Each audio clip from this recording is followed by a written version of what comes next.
What up, guys? Today we have our charge pipe for our 340i f30 from RVNG Raceworks, and let's go ahead and unbox it. So here is the box from RVNG, and then on the side it says f30b58 charge pipe, so that way you know you do have the correct one.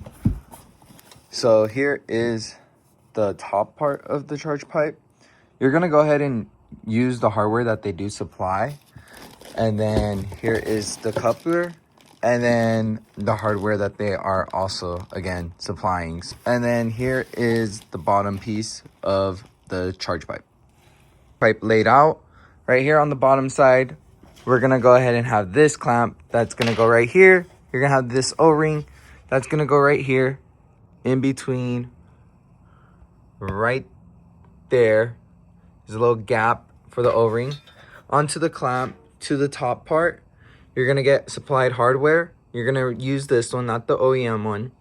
There's gonna be another sensor that goes right here. You're gonna hand thread it in. There's this block off right here.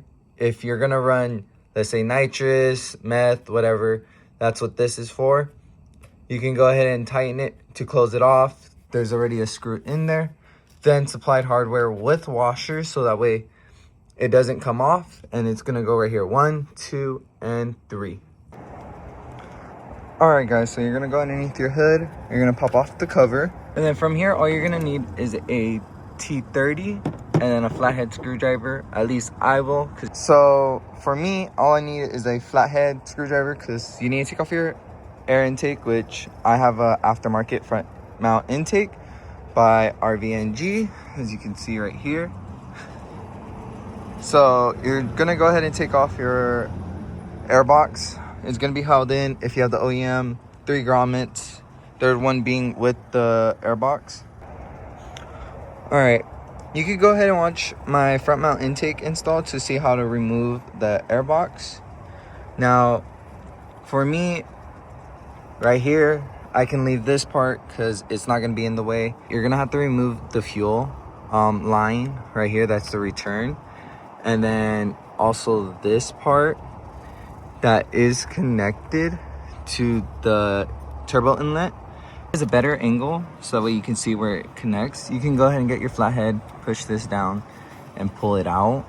And then right here, you can go ahead and double squeeze to remove. Now, if you have an oil catch can that removes this, then you don't have to worry about it. But since I don't at the moment, I do have to remove this piece. All right, guys, so once you go ahead and removed it, you can take off the top part. You can just go ahead and leave this if you really want to.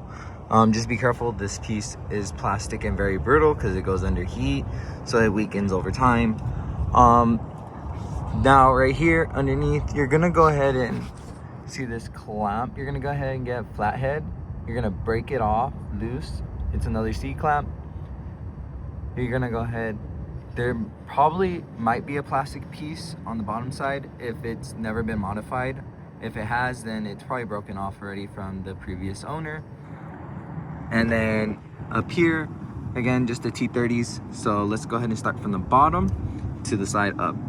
So let's go ahead and get a flathead and just basically go down here and pry it off. And go ahead and remove it. If you want, get pliers and go ahead and grab onto it and yank it off. You're not gonna reuse this one. They do supply it if you get the RVNG one. So now it is loose. As you can see, I can wiggle it back and forth. Now we're gonna go up here, remove the 3 bolts, and then we're just gonna pull it all together as one piece. All right, guys, so now that we've gone ahead and removed all 3 screws, there is one more piece to do, is go ahead and remove the sensor. So you're gonna wanna push down, pull out, obviously first undo it, and then remove this sensor right here, and then this one, and then we're gonna go ahead and pull it out.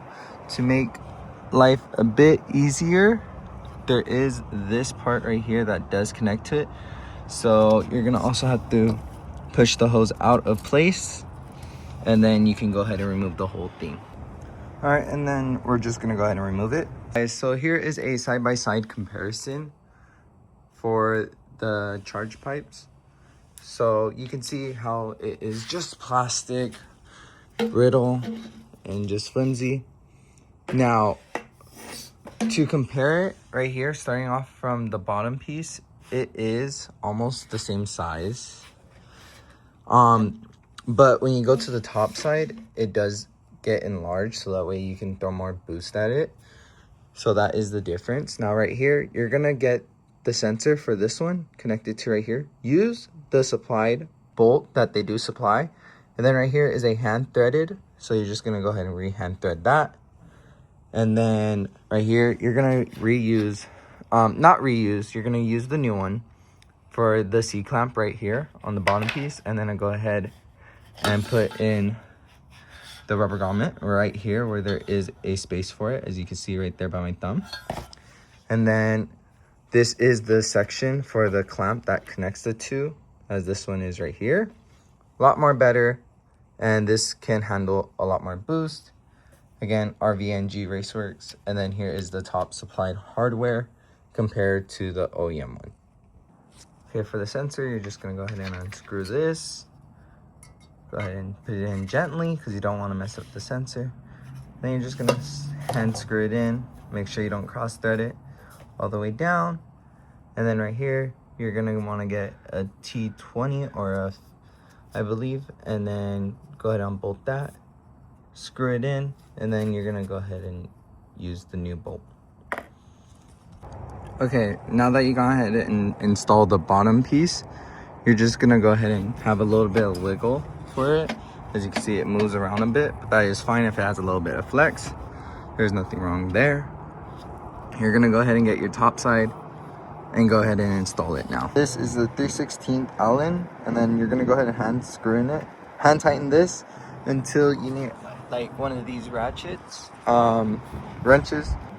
Yeah, then you're gonna go ahead and tighten it all the way down. And then you're gonna want to tighten this until it's flush on the inside.